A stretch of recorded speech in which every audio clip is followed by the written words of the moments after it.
jedhani se waama Mariam Mariam jedhani se waama gaadha laphee kootani sitti hima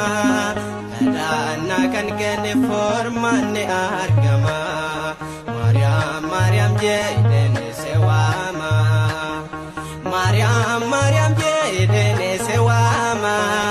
gaadha laphee kootani sitti hima kadhannaa kan kenne furmaanni argama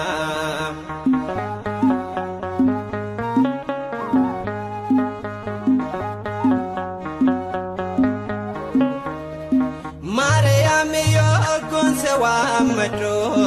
Mariam maqaa kee bareeda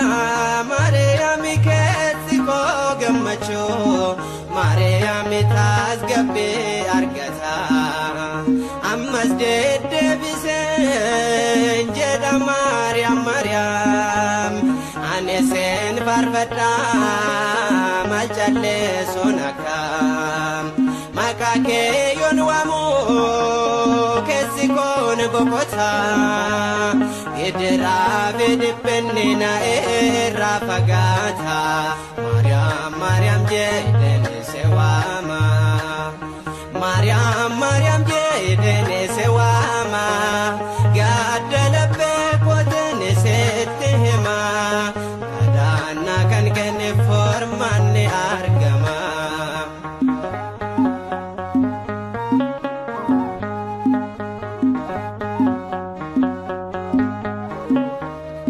Mariam Lebanose koto Mariam iddo dhaalota keeti Mariam aanan garbicha kee Mariam harmi na gorfadho ayyoko si malee jireenyi kontolo nandagaatin giftee sitti gaale kolo bahafi galakoo sitti of kennera gara laafitti koona eegi adaara Mariam Mariam jedhani se waama Mariam Mariam jedhani se waama gaadha laphee kootani sitti hima kadhannaa kan kenne furmaanni argama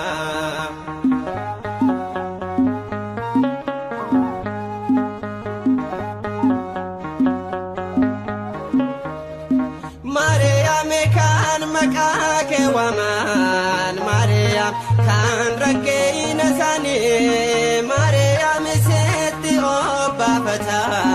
Mariam furmaata argatan anis kana bikeen yeroon daasi waama akka Efreemidha waa'ee kee tanima amman see hubadheen galataan dubbadha si faarfachuudhaaf mana kenna baadha Mariam Mariam jedhani se waama Mariam Mariam jedhani se waama gaadha laphee kootani sitti hima